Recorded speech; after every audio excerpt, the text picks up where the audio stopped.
Okay, finally we're getting to the last problem in section 6.3.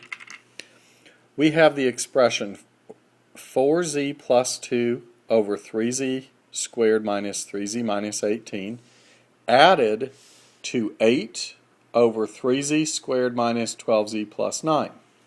Now to add we need a common denominator. So let me work on this denominator first. Let's first pull out a 3. That would give me z squared minus z minus 6. If I continued factoring it, we'd end up getting a z minus 3 and a z plus 2. So here's what the original problem looked like.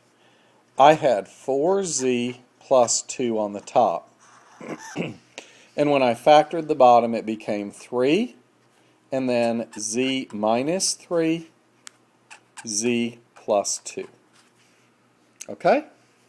And I'm adding that too. Now we have some work to do here. Let's work in the denominator. Factor out a 3. I have z squared minus 4z plus 3.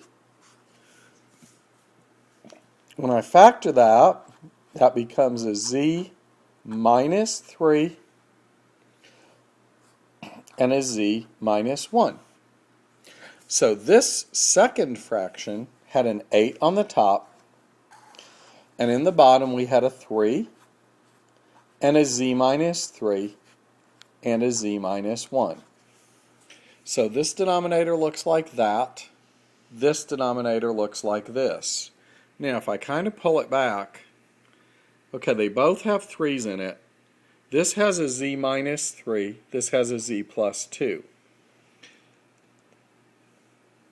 This has a z minus 1 in it that this does not have. So I need to multiply top and bottom of this by z minus 1 to make the denominators match. Now, this is what this denominator looks like, but when I look over here, you'll notice, okay, let me kind of pull back. What's missing, it's got everything except for a z plus 2. So what your goal is at this point is to figure out what's missing, okay? And then come up with the same denominator. I have the denominator one time, namely 3, z minus 3, z plus 2, and z minus 1. What an ugly denominator. Now I work with the top. This times this needs to be done with FOIL.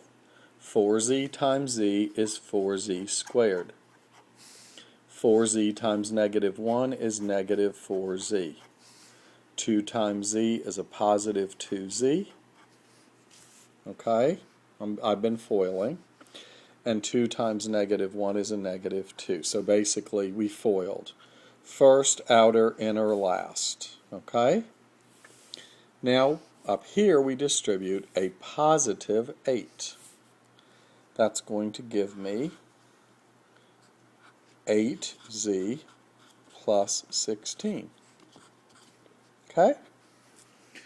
When I pull back a little bit and I collect like terms on the top, I have 4z squared. Let's see. Negative 4z plus 2z is negative 2z. Plus 8z is 6z. And we have a negative 2 and a 16, which is going to be a positive 14. Yuck. All over 3, z minus 3, z plus 2, and z minus 1. Now let's see if we can factor the top. Well, one thing I can see for sure is that a 2 will pull out. So we pull out a 2.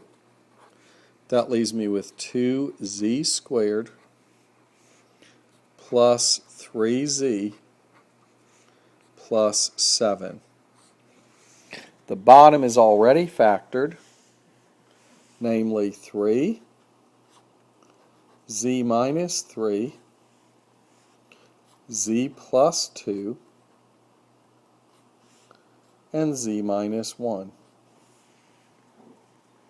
And there's nothing else that can happen in the top, so that ugly, horrible thing is our final answer. And again, you don't need to expect something like that on your 1033 test 3, but the level of thinking involved in that problem, again, shows you what's going on in college algebra. So make a very important choice when you're registering for college algebra versus liberal arts.